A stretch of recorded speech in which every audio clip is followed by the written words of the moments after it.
Mulai berdatangan ke Rindam, ini sekitar 4 kilo dari sini. Nanti dari Rindam ini akan bergeser dengan bis menuju Mesumbing. Nanti para kepala daerah akan masuk di situ dan dibagikan gelang. Ada gelang hijau untuk kepala daerah yang sehat dan fit, gelang kuning bagi yang perlu diobservasi, dan gelang merah yang memerlukan atensi khusus karena kondisi kesehatannya. Nah, kemudian peserta dibagi per peleton. Nanti di Mesumbing itu akan diberikan arahan, akan diajarkan yel-yel untuk membangkitkan semangat. Nah, setelah itu bergerak masuk semua ke lokasi Akmil dan di sana akan disambut secara resmi oleh Bapak Gubernur Akmil dan Bapak Mendagri. Setelah itu ada drum band dari Taruna yang akan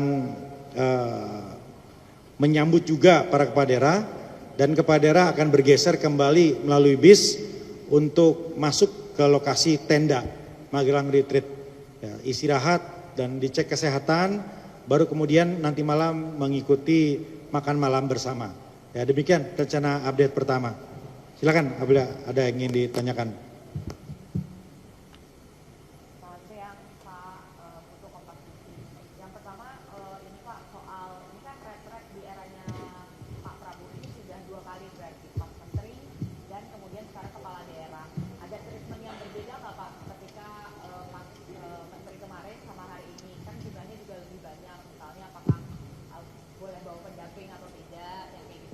Ya.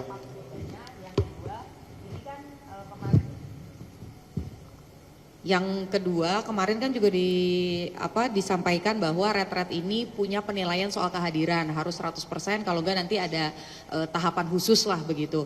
Nah, baru kemarin malam ini ada arahan juga surat edaran dari Ibu Megawati Soekarno Putri, Ketum PDIP, meminta untuk menunda kedatangan ke Magelang atau mengikuti retret. Bukan melarang sih, tapi menunda keberangkatan. Nah, apakah akan ada sanksi, dan hal ini sudah terinfo belum ke Kemendagri soal jumlah total kepala daerah yang akan mengikuti retret ini? Apakah tetap 503 atau jumlahnya berkurang dengan adanya surat edaran dari PDIP tadi? Terima kasih.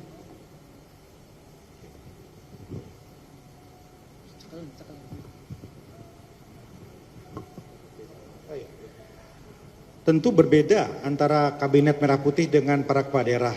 Dulu para menteri boleh didampingi ajudan satu, karena jumlahnya memang hanya 100 gitu ya. Sekarang ini kan jumlahnya 500. Nanti nambah jadi 1000 2 hari terakhir. Karena itu secara teknis kapasitas nggak memungkinkan. Jadi para kepala daerah tidak diperkenankan untuk membawa pendamping, protokol, ajudan, humas dan lain-lain. Jadi betul-betul sendiri. Itu perbedaan yang paling utama. Yang kedua, dulu kami masih ada kegiatan-kegiatan fisik gitu ya. Ada naik ke lembah Tidar, ada baris berbaris yang cukup lama.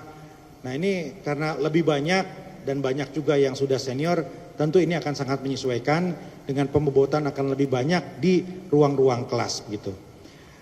Nah, untuk tadi terkait pertanyaan kedua, mari kita tunggu teman-teman sekalian perkembangan sampai nanti jam 15.00. Nah, sekarang ini jam 11.33 sebelum Jumatan. Jam 15.00 maka akan kita ketahui bersama berapa kepala daerah yang hadir, berapa yang tidak hadir, dan alasannya apa saja. Nah, setelah itu baru kami akan memberikan pernyataan kembali terkait dengan jumlah kehadiran dan apa kebijaksanaan dari Kemendagri, Akmil, dan Lemhanas terkait dengan kepala daerah yang tidak hadir itu. Gitu ya? Ya. Saya Ardo Pak dari TV One. Nah, menyambung soal pertanyaan kedua tadi soal kehadiran beberapa kepala daerah dari PDIP sesuai arahan dari ketua umumnya gitu. Nah, kalau dari Kemendagri sendiri melihat arahan ini tuh seperti apa ya, Mas? Maksudnya kan Kemendagri sudah bikin acara, sudah bikin plan, dan ini sudah disosialisasikan, bahkan sudah dirangkaikan dari cek kesehatan, pelantikan sampai sekarang ke retret. Nah, ini dari Kemendagri sendiri dan pemerintah gitu ngelihat ada arahan khusus dari beberapa partai terkait kepala daerah yang terpilih untuk tidak datang ke agenda yang sudah dibikin sama pemerintah, itu seperti apa statement Anda sendiri? Ya, statement itu akan kita sampaikan setelah kita memiliki data yang lengkap. Sekarang kan belum ada datanya, belum ada yang datang di sini. Nanti begitu datanya sudah lengkap, baru kami akan sampaikan pernyataan tadi yang disampaikan oleh teman-teman. Pak, izin Pak nambahin lagi. Ini kan yang jadi pertanyaan sebetulnya kegiatan retret ini, apakah ini maksudnya penugasan dari Kemendagri, Presiden atau undang-undang ya Pak? Maksudnya dasar hukumnya pelaksanaan retret ini tuh atas perintah Kemendagri, Presiden atau undang-undang? Makasih Pak. Jadi yang pertama, ini adalah program rutin yang memang diselenggarakan untuk kepala daerah, begitu ya, untuk kepala daerah. Dari dulu saya jadi wali kota itu ikut Lemhanas, ikut Kemendagri. Dan ini adalah amanat Undang-Undang nomor 23 tahun 2014 tentang pembinaan pengawasan penyelenggaraan pemerintahan daerah. Jadi ada landasan hukumnya, ada pembinaan, ada pengawasan, ada peningkatan kapasitas para aparatur di daerah. Jadi undang-undang mengamanatkan itu, dan mengenai pemilihan lokasi ini menyesuaikan saja. Kalau biasanya di BPSDM, biasanya di Lemhanas lebih dari 1 bulan, nah ini dipadatkan 7 hari di sini. Jadi secara teknis setiap periode itu menyesuaikan saja. Kadang berpindah di Lemhanas, di BPSDM. Nah sekarang secara teknis di sini. Jadi ada landasan undang-undangnya jelas, dan untuk teknisnya menyesuaikan. Nah karena ada efisiensi dan ada target-target tadi, ini menyesuaikan lokasi di sini. Begitu. Silakan yang lain. Ya. Pak, izin Pak Singgi dari kompas.com. Izin memfollow up terkait dengan pertanyaan kader-kader PDIP gitu Pak. Kan ini sudah saya ingin penegasan aja terkait tugas atau kewajiban kepala daerah ini kan mereka sebenarnya diundang sebagai kepala daerah atau petugas partai gitu. Dan sikap Kemendagri memprioritaskannya seperti apa gitu. Iya, sikap kami menunggu sampai pukul 15.00. Silakan yang lain. Ya, udah nih, yang belum ya, silakan. Pak Menteri, mau tanya Pak, soal kan tadi belum sampaikan jumlah pematerinya berapa orang, kemudian apa aja urgensinya materi itu, kenapa diberikan? Terima kasih. Sebentar, kami cek dulu ya terakhir.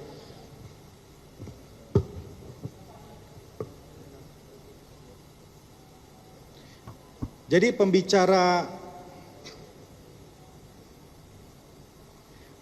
di sini itu pertama para Menko dan Menteri terkait. Ini kedua adalah para Widya Iswara Lemhanas yang akan mengisi 2 hari pertama, dan ketiga adalah Bapak Presiden yang akan hadir di 2 hari terakhir.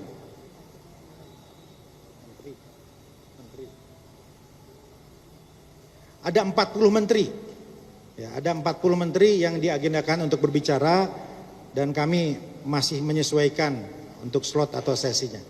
Itu kira-kira. Ya, silakan. Iya, itu yang kanan kiri. Ya.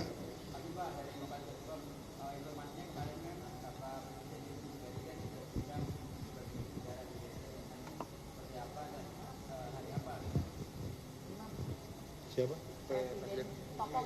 Oh, begini.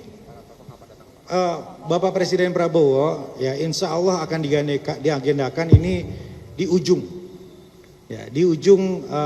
acara retreat. Tetapi untuk teknisnya, jamnya, sesi apa, pasti nanti akan kita komunikasikan lagi. Nanti di ujung itu nanti ada acara Parade Senja, ya apakah beliau berkenan untuk bergabung, nanti kita akan pastikan lagi. Tetapi yang pasti di hari terakhir beliau akan memberikan arahan kepada kami semua. Gitu ya. Ya. Saya Hendrawan dari CNN Indonesia TV, Pak Wamen. Pak, tadi terkait dengan amanat undang-undang tadi Pak, apakah kemudian dalam amanat undang-undang itu disebutkan bila ada kepala daerah yang tidak hadir maka akan ada implikasinya, sanksi misalnya, sama seperti misalnya dulu Pak Wamen ketika menjabat kepala daerah, apakah juga pernah ada kasus serupa dan kemudian apakah ada sanksi? Iya. Terima kasih. Sanksinya itu lebih kepada aturan dari kepanitiaan saat ini. Ya, jadi di undang-undang itu tidak ada misalnya berujung pada hal-hal lain secara hukum konsekuensinya tidak ada ya. Tetapi ada kebijaksanaan sesuai dengan tahun pelaksanaannya yang akan kita sampaikan nanti sore hari. Siap, baik teman-teman. Ya, Kabarnya ada presiden yang terdahulu yang akan ya kita ingin ada tokoh bangsa yang juga berbagi pengalaman, kebijaksanaan dan kebijakan. Tapi sekali lagi tentu masih harus kita pastikan lagi konfirmasinya karena masih menyesuaikan terkait dengan jadwal yang sesuai. Ada lagi? Cukup ya? Terakhir. Ya. Terima kasih Pak Jamal dari Tempo. Kemarin kan ada untuk kontribusi dari kepala daerah yang kemudian dibatalkan ya Pak untuk acara ini. Kemudian pembatalan itu saat ini menggunakan anggaran apa ya Pak yang digunakan untuk retreat ini dari APBN dari pos apa? Ya, sudah disampaikan. Dan berapa? Terima kasih. Sudah disampaikan oleh Pak Mendagri kepada publik melalui teman-teman media. Anggaran sepenuhnya berasal dari APBN di Kemendagri untuk peningkatan kapasitas kepemimpinan kepala daerah gitu ya. Nah kalau dulu itu karena jumlah harinya lebih banyak, lebih panjang, bisa sebulan lebih di Lemhanas dan 2 minggu di Kemendagri dan para pesertanya juga menginap di hotel, tentu angkanya jauh lebih besar dari hari ini. Jauh lebih besar karena hari ini 7 hari di tenda. 7 hari di tenda bukan fasilitas hotel. Dibandingkan dulu paket-paketnya itu 2 minggu di Jakarta kami menginap di hotel, 1 bulan di Lemhanas juga walaupun disediakan di mes, tetapi banyak kepala daerah yang memilih menganggarkan dari APBD untuk menginap di hotel. Tentu jumlahnya jauh lebih besar dibanding 7 hari di tenda. Itu kira-kira. Angkanya 13 miliar. Ya. Dan kita pun tentu harus memiliki perspektif yang lebih luas. Saat ini APBN ini 3.600 triliun. Uang yang beredar di daerah melalui APBD ini 1.300 triliun.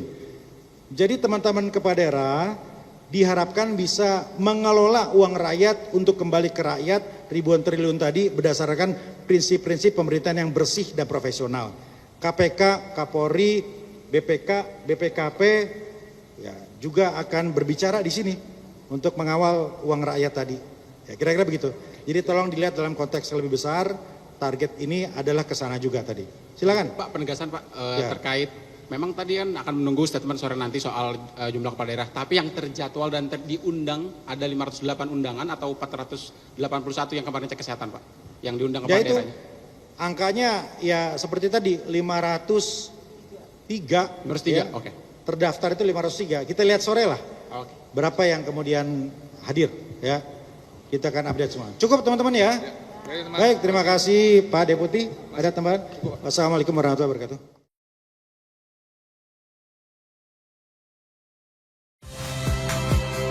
Saya Nitya Anissa.